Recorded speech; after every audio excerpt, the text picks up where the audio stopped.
আপনি আমাকে স্টেজ করে দেন, রাজনৈতিক স্টেজ, আধা ঘন্টা বক্তব্য দেবো ইনশাআল্লাহ। এই আধা ঘন্টা বক্তব্য শুরু থেকে শেষ পর্যন্ত পুরোটাই গরম হবে। এটা তো রাজনৈতিক মঞ্চ না ইনশাআল্লাহ। আমি রাজনৈতিক আলোচনাটা ওয়াজ মাহফিলে বলাটা নিজেও পছন্দ করি না, কারণ এই মাহফিলটা অল্প কয়েকদিনের মাত্র, কত 5-6 দিন না, এরকমই 5 দিন আগে গেটটা নিছে আমার থেকে। একটা মাহফিল মানুষ 2-3 মাসেও করতে পারে না, কষ্ট হয়। তো এই 5-6 দিনে কি করতে পারবে? এর মধ্যেও এই যে আয়োজন, কি পরিমাণ কষ্ট।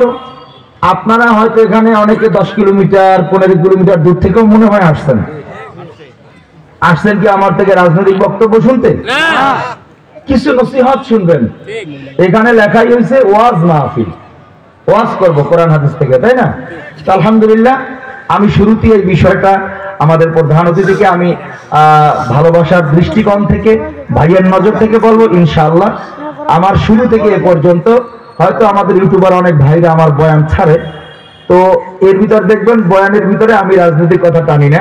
রাজনৈতিক মঞ্চ আমি যখন করি আবার সেখানে সম্পূর্ণ ভিন্ন, ওখানে আমার কোনো ওয়াজ মাহফিলি হয় না।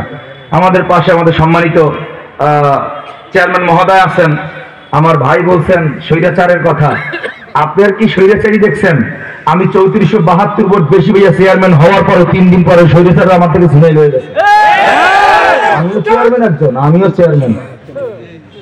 একজন চেয়ারম্যান। তো যাই হোক, কষ্ট তো আমার মধ্যেও আছে। তো কষ্ট বলার মঞ্চ আলাদা, কষ্ট বলার মঞ্চ কি ওটা আলাদা মঞ্চ, ঠিক আছে না? এই জন্য আমি এখানে যে বয়ান করি, জুমার বয়ানে এর কোনো ল্যাস নাই। জুমার বয়ানটা সম্পূর্ণ ভিন্ন, কারণ ওটা হলো একটা মহল্লা ভিত্তিক, মহল্লার রোগ নিয়ে আলোচনা। আজকের এখানে আলোচনা মাদ্রাসা ভিত্তিক, তাই না? আলহামদুলিল্লাহ, আমি মুরব্বী এবং ওলামায়ে হযরত যারা আছেন, আমি ছোট মানুষ, অনেক দূর থেকে এসেছি, কারো ভাইয়ের মতো, বন্ধুর মতো, ছেলের মতো, নাতির মতো। আপনাদের কাছে দোয়া চাই। ইলম আমল তো আর নাই, আপনাদের দোয়া থাকলে হয়তো আল্লাহর রহমতে আল্লাহ কিছু কথা বের করে দিবেন। তবে হ্যাঁ, আল্লাহর কাছেও দোয়া করি, আল্লাহ উপকারী কিছু কথা বলার, শোনার এবং আমল করার আমাকে সহ সবাইকে আল্লাহ তৌফিক দান করেন। আলহামদুলিল্লাহ।